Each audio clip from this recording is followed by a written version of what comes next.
since you guys like that last one so much, I thought I'd go ahead and do another one. This is episode 2 of Woods Time.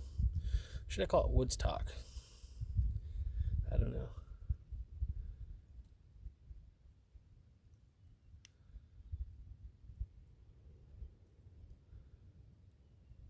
I'm in our north draw today, and it's a little chilly, but the wind's kind of coming from the north, and it's something my great grandma used to always tell me.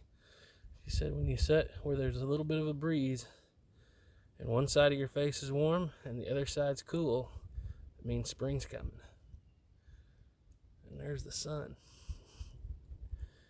Yeah, spring's here, I guess. Will be on Sunday. Today is St. Patrick's Day, or as I like to call it, the last day of Bing Crosby season.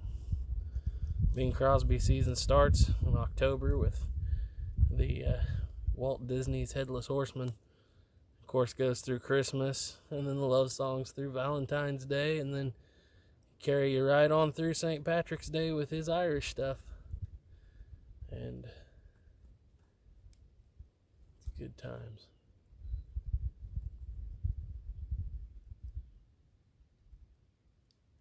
Bunch of crows right over there to my left.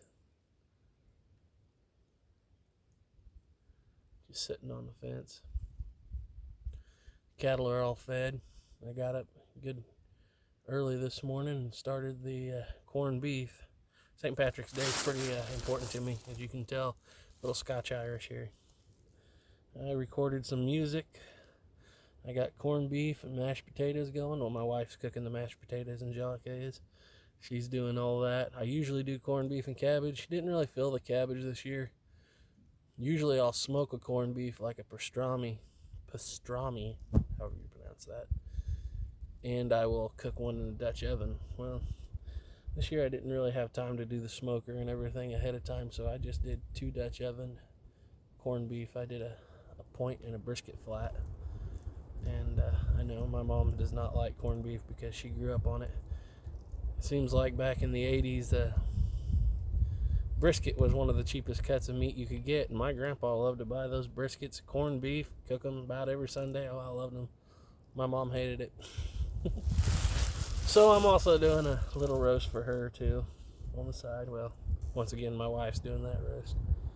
But yeah, we always kind of take St. Patrick's Day. It's a good time to gather with your family and reflect on years gone by.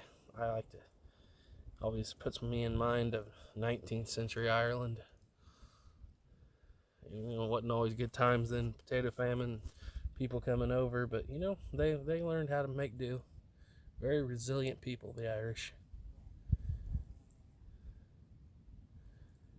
Usually the day before St. Patrick's Day, I'll watch The Wind That Shakes the Barley. I didn't do that this year because it always makes me mad.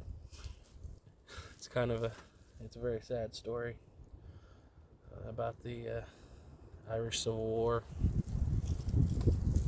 and the Irish Revolution. But I usually watch it. And then on St. Patrick's Day, I'll cook up a bunch of corned beef and cabbage and potatoes, like I was saying, go over to Mom's, and we'll either watch a John Ford movie, I guess both of them are, but we usually rotate between the Long Gray Line with Tyrone Power and The Quiet Man. About every other year we'll do The Quiet Man with John Wayne, and then the other year we'll do the Long Gray Line. If you guys haven't seen those shows, you absolutely have to go watch them, especially The Long Gray Line. It's not as well of a known John Ford movie, but it's really good. It covers a lot of time. It's about a young Irishman that goes to work at West Point as basically a janitor, and then as the years go by, he becomes a teacher. You know, he comes in about the time of the Spanish-American War, and the movie ends after World War II, so it covers a huge amount of time, and it's a very good show, very realistic, about a man at West Point who wanted to go off to the war, but he was either too old or too young, and had to sit back and watch all the young men go off and not come back. It's kind of emotional, and it has some really good Irish undertones to it. Especially when this poor guy's with West Point and he has to play against Newt Rockne and Notre Dame in 1913 when Newt Rockne basically invents the forward pass. They're cheating, he says. They're cheating. They're throwing the football. I love that.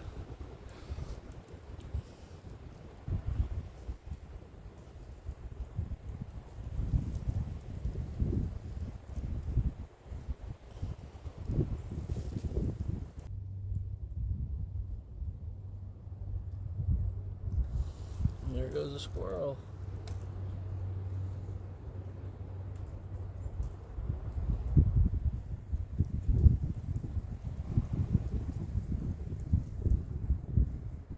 Well, this is kind of a shorter one than I did the other day, but I hope y'all have a good St. Patrick's Day. Go spend some time with your family. You know, this is one of the better holidays in my opinion. Go sing an Irish jig. Think about, if you're Irish, your ancestors, or even if you're not, think about the people that came before you, made it to where we can have this. Yeah, we have problems, don't get me wrong, but we have a pretty good life today. None of us are living through what the Irish were living through in the 1840s, that's for sure. 50s and 60s. Here in America, you know, we're not under the dominant hand of the crown, such as they were. Well, not necessarily anyway. That's politics. That's a video for a whole different day. But, you know, a lot of those poor Irishmen running away from Ireland to escape the famine, get off the boat in New York, get handed a rifle and a uniform, and you're in a war. But, you know, that's life. Shouldn't be that way, but it's that way everywhere for every people. I'm not saying that the Irish have had it any harder than any other group. Everybody's had it hard. Whether you're Irish, African American, Native American, Scottish, British.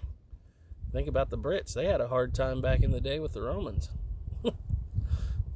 And it's a kind of interesting thing to think about. St. Patrick himself was British Roman. A lot of people don't think about that. He wasn't Irish. He was born in the 2nd century, I believe. Definitely under Roman British rule in Britain. And he was, of course, kidnapped by the Celts, however you want to pronounce it. You don't say Celtic, you say Celtic. That's one thing I know. And he was taken over to Ireland, where he was a slave. Happens to every race of people. It doesn't matter what you are. Nobody's had a harder history because of their race than another race. He was, like I said, Roman British, and he was enslaved by the Irish. But at the same time, the Irish were enslaving the Romans that happened to come over there. And what I meant to say is, at the same time, the British were enslaving any Irish they could catch, or the Romans. You know, it didn't matter. Life's hard everywhere. We've got it better today than we've ever had it. But he was a slave for the Irish there, and he did manage to escape, come home, and later on actually came back to Ireland as a missionary, and did some really great things. I mean, if it wasn't for him, a lot that we know as far as writings and histories of the early Christian period of Britain and Ireland would not exist, because most of, especially Christian heritage, or even just the Irish history from the year of 200 to 300 on forward, is written down because of the monks and people that Patrick trained, and the legacy he left of writing in the island of Ireland. And as a matter of fact, at